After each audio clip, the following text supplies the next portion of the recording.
ఆది దంపతులైన శివుడు, పార్వతి యొక్క సంతానం అని అంటే వాళ్ళ కుమారుడనేసి మనకి మనకి అందరికీ మన పురాణాల ద్వారా తెలుస్తుంది.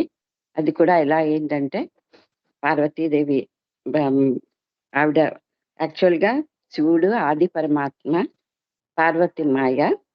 ఆ మాయా వీరి ఇద్దరి యొక్క సంకల్పమే మన గణేష్ అని చెప్తాం. తెలుసు అందరికి మనకి. అయితే ఈ గణేష్‌కి అతను ఫస్ట్ తన అనసూయ ముందుకు తెలియక శివుడు తన శిరస్సును ఖండించినప్పుడు ఆయన యొక్క మనస్సు సృష్టి యొక్క చైతన్యాన్ని కోల్పోతుంది. తిరిగి మళ్ళా శివుడు ఆ ఏనుగు తలని అతికించినప్పుడు ఆయనకి అనంత చైతన్యం తిరిగి వస్తుంది. ఇక్కడ శివుడు సద్గురువుగా పనిచేశాడని మనం చెప్పుకోవచ్చు. ఇక్కడ తర్వాత గణేశుడిని మనం ప్రథమ పూజ్యుడు అనేసి మనం అందరం తెలుసు. అన్ని పూజల్లో మనం ఫస్ట్ చేసేవాళ్ళం ఈ మన గణేష్ పూజ. అయితే గణేశుడి గురించి బాబా ఏం చెప్పారు అనేసి అన్న విషయం 'నథింగ్ అండ్ ఎవ్రీథింగ్' పుస్తకం నుంచి సంకలనం చేసింది బాహు కల్చరి గారు రాసింది. కొన్ని విషయాలు చదువుకుందాం ఇక్కడ. సృష్టిలో భగవంతుని సాక్షాత్కారం పొందిన మొదటి వ్యక్తి గణేష్ అని బాబా చెప్పారు. అది ముందు ఫస్ట్ అసలు గాడ్ స్పీక్స్ లో చెప్పారు కదా బాబా. ఒక ఫస్ట్ భగవంతుల్లో సంచలనం జరిగింది ఏంటి, నేనెవరు అన్న ప్రశ్న ఉదయించినప్పుడు ఆయనలో ఒక సంచలనం జరిగి ఫస్ట్ ఆత్మగా ఆయన ప్రకటమయ్యి తిరిగి లాస్ట్ కి ఆయన నేనే దేవుణ్ణి అన్న విషయం తెలుసుకున్నారు. అలాగే అలా తెలుసుకున్నప్పుడు ఆ ఫస్ట్ భగవంతుని సాక్షాత్కారం పొందిన వ్యక్తినే అవతారుడుగా మళ్ళా తిరిగి మన విశ్వానికి వస్తారు. బాబా చెప్పారు. అలాగే అలా వచ్చిన వ్యక్తి మొదటి వ్యక్తి గణేష్. అలా చూడాలంటే బాబావే గణేష్ వినాయకుడే బాబావే వినాయకుడు అనేసి బాబా చెప్పిన దాని ప్రకారం మనకి అర్థం అవుతుంది. తర్వాత అతను మరి అతను యుగాలుగా విశ్వవ్యాప్త మనస్సు ప్రతిరూపంగా అవతరించే అదే సనాతనుడు. మనం అవతార పురుషుడికి అంటే మొత్తం అతను విశ్వవ్యాప్తమైన మనస్సు ఉంటుంది, విశ్వవ్యాప్తమైన శక్తి ఉంటుంది ఆయనకి. ఆ మనస్సుకు ప్రతిరూపంగానే ఈయన అవతరించిన సనాతనుడు. తర్వాత ఆది పురుషుడు అని చెప్పారు బాబా. ఏనుగు అతనికి ఏనుగు తల అమర్చారు కదా.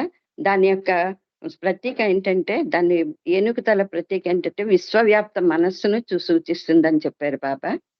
ఆ బాలుడు సనాతనుడైన ఆది పురుషుడికి ప్రతినిధి అని చెప్పారు.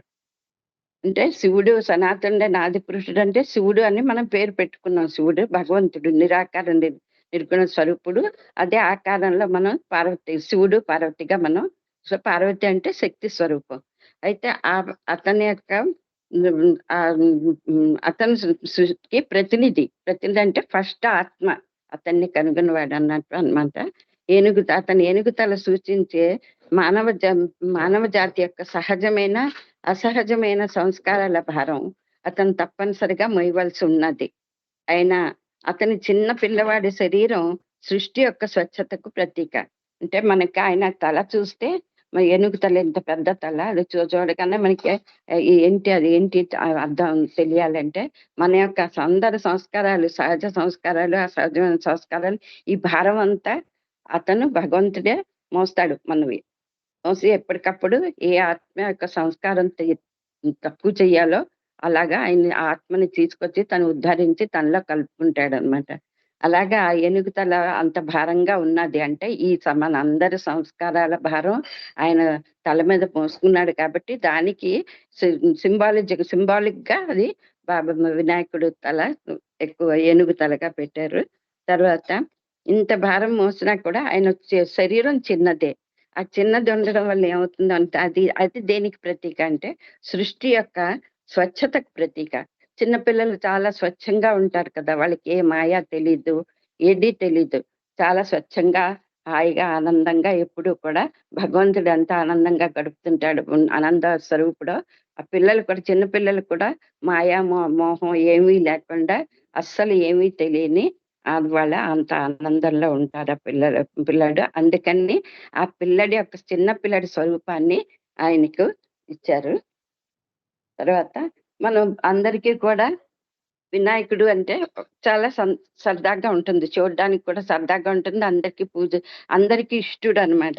ఎందుకు ఇష్టుడంటే మన యొక్క సంస్కారాలన్నీ తీసుకుపోతాడు. తర్వాత ఎప్పుడు అనంతమైన మన సంస్కారాలను భరించడానికి గాను అతను అనంతమైన బాధల్ని భరిస్తాడు. అందువల్ల బాబా చెప్పినవి ఆ బాబావే నేనే గణేశుడిని.